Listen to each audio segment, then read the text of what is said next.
Okay, hello. Hai. Lupa pula nak bercakap ni. Nama saya Arif. Welcome to the channel. This is my first attempt to have a GoPro and for high speed a little bit with this ER6. Dah lama tak buat motor ni. Jalan-jalan. Saya ada macam sedikit ni. Oh, banyak kereta.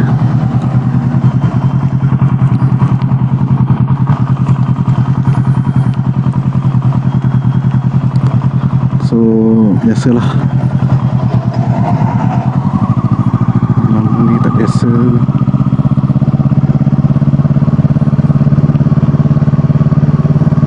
Lama tak bawa motor kan.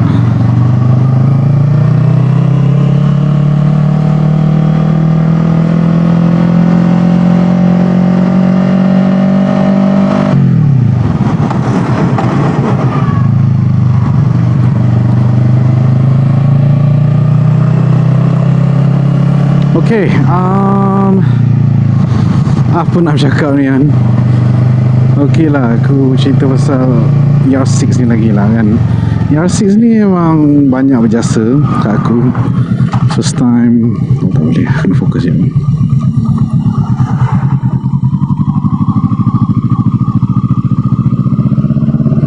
Sorry.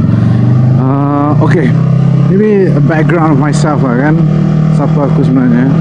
Aku ni bukan belum bukan racer ataupun orang yang terror tangan bawa motor apa. Tapi bila lama-lama dah berapa tahun bawa motor ni, rasa best jugalah kan. Apa yang aku suka sangat pasal motor sebenarnya? Okay, aku tak suka bawa laju. Serius. Aku sikit-sikit lah. Laju straight road mungkin boleh lah. Tapi aku lagi suka pergi tempat-tempat yang aku tak pernah pergi sebelum ni kan. So pergi tempat-tempat macam tu memang aku suka kan. So itulah, kita tengok dulu apa tempat yang kita dapat pergi sekarang ni. Sebab susah juga zaman PKP ni kan, nak pergi mana-mana.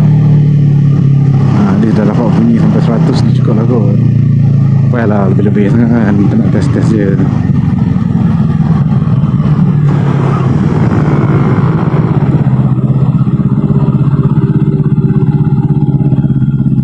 So ni motor first aku lah. Aku dah guna aku rasa 5 tahun. Sebelum tu aku pakai skuter je kan. Kita sampai 100 lah. Sampai 100 macam mana bunyi dia kan. Kita just nak tahu lah. Okay, 90. Allah, banyak pula kereta. Macam mana ni?